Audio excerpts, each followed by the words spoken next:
Hi all. ഇന്ന് നമ്മൾ discuss ചെയ്യുന്നത് പാരലലോഗ്രാം എന്ന ചാപ്റ്ററാണ് കേട്ടോ. അപ്പോൾ ഈ ഒരു ചാപ്റ്ററിൽ നമ്മൾക്ക് കൂടുതലും കൺസ്ട്രക്ഷനാണ് ചെയ്യാനുള്ളത്. അപ്പോൾ നിങ്ങൾ എന്ത് ചെയ്യുക, ഈ ഒരു ചാപ്റ്ററിലെ കോൺസെപ്റ്റുകൾ ആദ്യം മനസ്സിലാക്കി വെക്കുക. എന്നിട്ട് നമുക്ക് കൺസ്ട്രക്ട് ചെയ്യാനുള്ള കുറേ നമ്മുടെ പാരലലോഗ്രാംസ് കൺസ്ട്രക്ട് ചെയ്യാനുള്ള പല വഴികളുണ്ട്. അതൊക്കെ നിങ്ങൾ ആ വീഡിയോസൊക്കെ കണ്ടിട്ട് ക്ലിയർ ആക്കുക കേട്ടോ. ഓക്കെ, അപ്പോൾ പാരലലോഗ്രാമിനെ കുറിച്ച് പറയുമ്പോൾ നമുക്ക് എന്താണ് പാരലലോഗ്രാം എന്ന് അറിയണം അല്ലേ. അതിനു മുമ്പ് ക്വാഡ്രിലാറ്ററൽ എന്ന് പറയുന്നൊരു ടേം ഉണ്ട്. ക്വാഡ്ര എന്ന് പറഞ്ഞാൽ 4 എന്നാണ് മീനിങ് കേട്ടോ. ഓക്കെ, അപ്പോൾ ക്വാഡ്രിലാറ്ററൽ എന്ന് പറഞ്ഞാൽ എന്താണ്?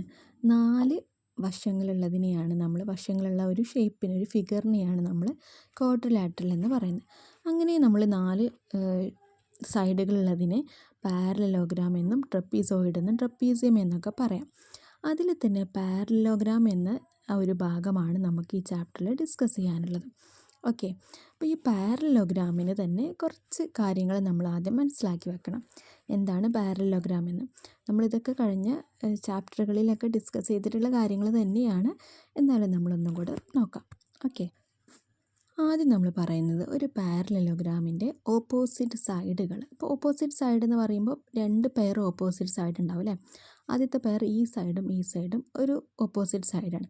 ഇതെപ്പോഴും പാരലായിരിക്കും. ഓക്കെ, ഇതെന്തായിരിക്കും? പാരലായിരിക്കും. അപ്പോൾ ഒരു പാരലാവുക എന്ന് പറയുമ്പോൾ എന്താണ്? അതിൻ്റെ ഡിസ്റ്റൻസുകൾ തമ്മിൽ ഈക്വൽ ഡിസ്റ്റൻസ് ആയിരിക്കും ആ 2 ലൈനും തമ്മിൽ ഉണ്ടാവുന്നത്.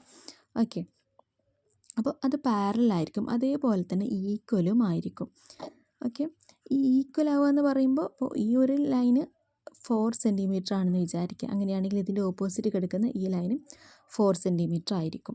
അതേപോലെ തന്നെ അടുത്ത ഒരു പാരൽ ലൈനാണ് എന്ത്? ഈ 2 ലൈനും. ഇത് രണ്ടും ഓപ്പോസിറ്റ് സൈഡാണല്ലോ. അപ്പോൾ അത് രണ്ടും എന്തായിരിക്കും? പാരലും ആയിരിക്കും, അതേപോലെ ഈക്വലും ആയിരിക്കും.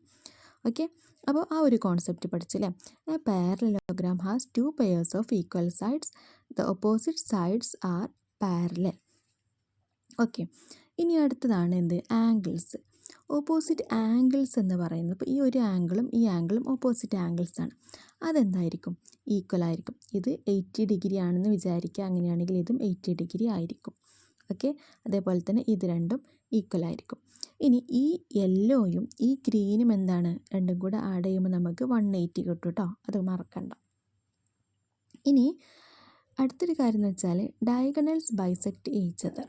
അപ്പോൾ ഈ ഒരു ഡയഗണലും ഈ ഡയഗണലും, 2 ഡയഗണലാണല്ലോ ഒരു പാരലലോഗ്രാമിന് ഉണ്ടാവുന്നത്. അപ്പോൾ ഈ ഡയഗണൽ 8 സെൻറ്റിമീറ്റർ ആണെന്ന് വിചാരിക്കാം. അപ്പോൾ നമ്മൾ ഈ ഒരു ഡയഗണൽ ഇവിടെ വരക്കുന്നതോടുകൂടി ഇത് 4 സെൻറ്റിമീറ്റർ, ഇത് 4 സെൻറ്റിമീറ്റർ, അങ്ങനെയാണ് അതിന് കട്ട് ചെയ്യുന്ന ഒരു ലൈനായിട്ടാണ് ഈ ഒരു ഡയഗണൽ അവിടെ ആക്ട് ചെയ്യുന്നത്. ഓക്കെ, ഇനി ഇതാണെങ്കിലോ, ഇത് ടോട്ടൽ 6 സെൻറ്റിമീറ്റർ ആണെന്ന് വിചാരിക്കുക ഈ ഒരു ഡയഗണൽ. അപ്പോൾ നമ്മൾ ഈ ഒരു ഡയഗണൽ ഇവിടെ വരക്കുന്നതോടുകൂടി, അതായത് അത് ബൈസെക്ടർ ആണല്ലേ.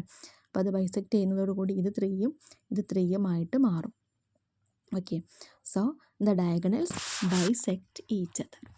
ഓക്കെ, അപ്പോൾ അത്രയും കാര്യങ്ങളാണ് നമുക്ക് പാരലലോഗ്രാമിനെ കുറിച്ച് പറയാനുള്ളത്. ഇനി അതെങ്ങനെയാണ് വരയ്ക്കുന്നതെന്നൊക്കെ ഉള്ളത് ആ വീഡിയോയിൽ നിങ്ങൾക്ക് കാണാം കേട്ടോ. ഇനി അടുത്തൊരു ഭാഗത്തേക്ക് പോവുകയാണെങ്കിൽ നമുക്കിനി പഠിക്കാനുള്ളതാണ് ഏരിയ. അപ്പോൾ നമുക്ക് പാരലലോഗ്രാമിൻ്റെ ഏരിയ പറയുന്നതിന് മുമ്പ് നമുക്ക് അറിയാവുന്ന കുറച്ച് കാര്യങ്ങളും കൂടെ നമുക്ക് പഠിക്കാം. ആദ്യം നമ്മൾ പഠിക്കുന്നത് റെക്റ്റാങ്കിളിൻ്റെ ഏരിയ ആണ്. The area of A rectangle is A product of length of its sides. അപ്പോൾ നമ്മളൊരു റെക്റ്റാങ്കിൾ ആണെങ്കിൽ അതിന് ലെങ്ത്ത് ഉണ്ടാവും, ബ്രെഡ്ത്ത് ഉണ്ടാവും. അപ്പോൾ ഇത് തമ്മിൽ ഇതിൻ്റെ പ്രൊഡക്റ്റാണ് എന്ത്? ഇതിൻ്റെ ഏരിയ എന്ന് പറയുന്നത്. ലെങ്ത്ത് ഇൻറ്റു ബ്രെഡ്ത്ത് എന്ന് നമുക്ക് പറയാം. ഓക്കെ, ഇനി അടുത്തതാണ് എന്ത്? ഒരു ട്രയാങ്കിൾ. അപ്പോൾ ഈ ഒരു ട്രയാങ്കിളിൻ്റെ ഏരിയ കാണുന്ന സമയത്ത് നമ്മളതിൽ ഏതെങ്കിലും ഒരു സൈഡിനെ, അപ്പോൾ ഇതിന് 3 സൈഡുകളാണല്ലോ ഉള്ളത്, ആ ഏതെങ്കിലും ഒരു സൈഡിന് നമ്മൾ അതിന് ബേസായിട്ട് എടുക്കും. ഓക്കെ, അപ്പോൾ ഞാൻ ഈ ഒരു സൈഡാണ് ബേസായിട്ട് എടുത്തതെന്ന് വിചാരിക്കാം. ഈ ബേസിൽ നിന്ന് നമ്മൾ എന്ത് ചെയ്യണം? അതിൻ്റെ ഓപ്പോസിറ്റ് വെർട്ടെക്സിലേക്ക് നമ്മളൊരു ലൈൻ വരയ്ക്കണം. ഇതിനെയാണ് നമ്മൾ ഹൈറ്റ് എന്ന് പറയുന്നത്. ഓക്കെ, അപ്പോൾ ഒരു ട്രയാങ്കിളിൻ്റെ ഏരിയ കാണാനുള്ള ഇക്വേഷൻ എന്ന് പറയുന്നത് എന്താണെന്നറിയാം? ഈ ബേസിൻ്റെയും ഹൈറ്റിൻ്റെയും പകുതിയാണ്. That means half into base into height. ഇത് ചെയ്യുന്ന സമയത്ത് നമുക്ക് ട്രയാങ്കിളിൻ്റെ ഏരിയയും കിട്ടും. ഓക്കെ, ഇനി അടുത്തതാണ് പാരലലോഗ്രാം എന്ന് പറയുന്നത്. അപ്പോൾ ഈ ഒരു പാരലലോഗ്രാം എന്ന് പറയുമ്പോൾ നമുക്കിതിനെ ഈ ഒരു ഷേപ്പിൽ വരയ്ക്കാമല്ലോ. അപ്പോൾ ഞാൻ ഇങ്ങനെ വരയ്ക്കുമ്പോൾ ഇതിന് 2 ട്രയാങ്കിൾസ് ആവില്ലേ. ഇതിലെ ഫസ്റ്റിലെ ട്രയാങ്കിളിൻ്റെ ഏരിയ എന്തായിരിക്കും? ഹാഫ് ബി എച്ച് ആവും അല്ലേ. ഹാഫ് ഇൻറ്റു ബി എച്ച് ആണ് എന്ത് ഫസ്റ്റ് ട്രയാങ്കിളിൻ്റെ ഏരിയ എന്ന് പറയുന്നത്. രണ്ടാമത്തെ ട്രയാങ്കിളിൻ്റെ area half B H. So 2 half B H ചേർന്നാൽ എന്താണ്? 1 ഇൻറ്റു ഹാഫ് ബി എച്ച് അല്ലേ, സോറി 1 ഇൻറ്റു ബി എച്ച് അല്ലേ. അപ്പോൾ 1 ഇൻറ്റു ബി എച്ച് എന്ന് പറഞ്ഞാൽ B H. Base into height ആണ് നമ്മുടെ പാരലലോഗ്രാമിൻ്റെ ഏരിയ എന്ന് പറയുന്നത്. അപ്പോൾ ആ 3 ഇക്വേഷൻസും പെട്ടെന്ന് മനസ്സിലാക്കാൻ പറ്റുന്നതാണ്. അത് ക്ലിയർ ആയി എന്ന് വിചാരിക്കുന്നു. ഓക്കെ, ഇനി അടുത്തതാണ് റോംബസ്. റോംബസ് എന്ന് പറഞ്ഞാൽ നമുക്കറിയാം, റോംബസ് എന്ന് പറഞ്ഞാൽ എന്താണ്? പാരലലോഗ്രാമിൻ്റെ എല്ലാ സൈഡുകളും ഈക്വൽ ആയിട്ടുള്ള ഒരു ഫിഗർ ആണെന്ന് അല്ലേ, നമ്മളത് മുമ്പ് പഠിച്ചത് തന്നെയാണ്. അപ്പോൾ ഇങ്ങനെ നമ്മളിപ്പോൾ റോംബസ് എന്ന് പറയുമ്പോൾ എല്ലാ സൈഡുകളും ഈക്വൽ ആണെന്ന് നമുക്കറിയാം. ഇനി ഇതിൻ്റെ ഡയഗണലും അതേപോലെ ഏരിയ എന്ന് വെച്ചാൽ അതിൻ്റെ ഡയഗണലുമായിട്ട് ബന്ധപ്പെട്ടിട്ടുള്ളതാണ് കേട്ടോ. അപ്പോൾ നമ്മളിപ്പോൾ ഒരു റോംബസ് വരച്ചു. നമുക്കറിയാം ഈ 2 ഡയഗണൽസും perpendicular bisectors of each other ആണ് അല്ലേ. രണ്ടും 90 ഡിഗ്രിയിലാണ് അല്ലേ, 90 ഡിഗ്രിയിലാണ് നമ്മളിതിനെ ഡിവൈഡ് ചെയ്യുന്നത്, ഇതിനെ ബൈസെക്റ്റ് ചെയ്യുന്നത്. അതുകൊണ്ട് ഇത് perpendicular bisectors of each other ആണെന്ന് നമുക്കറിയാവുന്ന കാര്യങ്ങൾ തന്നെയാണ്. അപ്പോൾ ഇവിടെ ഇപ്പോൾ നമുക്ക് ഇങ്ങനെ പറയാൻ പറ്റും, ഈ ഒരു ട്രയാങ്കിൾ, ഇപ്പോൾ 4 ട്രയാങ്കിൾ ഈ ഒരു റോംബസിനുള്ളിലുണ്ടാവും. ഈ ഒരു ട്രയാങ്കിൾ എന്ത് ട്രയാങ്കിളാണ്? റൈറ്റ് ട്രയാങ്കിൾ അല്ലേ. ഇത് അപ്പോൾ ഒരേപോലെയുള്ള 4 റൈറ്റ് ട്രയാങ്കിൾസ് ജോയിൻ ചെയ്ത ഒരു ഫിഗറാണ് എന്ത് പറയുന്നത്? നമ്മുടെ റോംബസിൻ്റെ ഏരിയ എന്ന് പറയുന്നത്.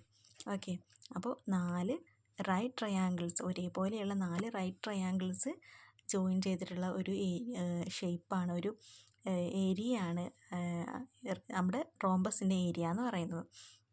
ഓക്കെ, അപ്പോൾ ഇതിൻ്റെ റോംബസിൻ്റെ ഏരിയ കാണാനുള്ള ഇക്വേഷൻ, അപ്പോൾ നമുക്ക് 2 ഡയഗണൽസ് ഉണ്ടാവും, രണ്ടും ഡിഫറെൻ്റ് ആയിരിക്കും റോംബസിന് ഉണ്ടാവുക അല്ലേ. റോംബസിൻ്റെ 2 ഡയഗണൽസും ഡിഫറെൻ്റ് ആയിരിക്കും. അപ്പോൾ ഈ ഒരു ഡിഫറെൻ്റ് ആയിട്ടുള്ള ഈ ഏരിയകളുടെ പ്രൊഡക്റ്റിൻ്റെ പകുതി ആയിരിക്കും നമ്മുടെ റോംബസിൻ്റെ area. So area of a rhombus equal to half into D1 into D2. D1 എന്ന് പറഞ്ഞാൽ ആദ്യത്തെ ഒരു ഡയഗണൽ, D2 എന്ന് പറഞ്ഞാൽ രണ്ടാമത്തെ ഡയഗണൽ എന്ന് നമുക്ക് പറയാം. ഇനി സ്ക്വയറും നമ്മുടെ റോംബസും തമ്മിലുള്ള ഡിഫറൻസ് എന്തായിരുന്നു? അതായത് സ്ക്വയർ റോംബസിന് നമുക്ക് എന്ത് ചെയ്യാൻ പറ്റും? ഡയഗണൽസ് ഡിഫറെൻ്റ് ആയിരിക്കും. പക്ഷേ നമ്മുടെ സ്ക്വയറിനുണ്ടല്ലോ, സ്ക്വയറിൻ്റെ ഡയഗണൽസ് രണ്ടും ഈക്വൽ ആയിരിക്കും, 2 ഡയഗണൽസും ഈക്വൽ ആയിരിക്കും. അപ്പം നമുക്ക് സ്ക്വയറിൻ്റെ ഏരിയ എന്ത് പറയാൻ പറ്റും? Area is equal to half into D square എന്ന് ഡയഗണൽ തരുമ്പോൾ നമുക്കിതിൻ്റെ ഏരിയ കണ്ടുപിടിക്കാൻ പറ്റും. ഇനി നമ്മൾ ചെറിയ ക്ലാസ്സിൽ പഠിച്ചിട്ടുണ്ട് എന്ത്? സൈഡ് തന്നാൽ നമ്മുടെ സ്ക്വയറിൻ്റെ ഏരിയ കാണാൻ സൈഡ് തന്നാൽ എന്ത് ചെയ്താൽ മതി? ആ സൈഡിൻ്റെ സ്ക്വയർ ചെയ്താൽ മതി, A സ്ക്വയർ എന്ന് വരും. ഇവിടെ എന്താ തന്നിട്ടുള്ളത്? ഡയഗണലാണ്. സോ ഡയഗണലിൻ്റെ സ്ക്വയറിൻ്റെ പകുതി എന്ന് വേണം നമ്മൾ പറയാനും. ഓക്കെ, അപ്പോൾ ഇത്രയും കാര്യങ്ങളൊക്കെയാണ് നമുക്ക് ഈ ഒരു ചാപ്റ്ററിൽ കോൺസെപ്റ്റായിട്ട് പഠിക്കാനുള്ളത്.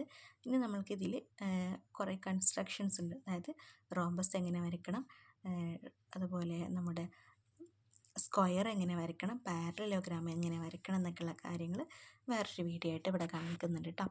Okay, thank you.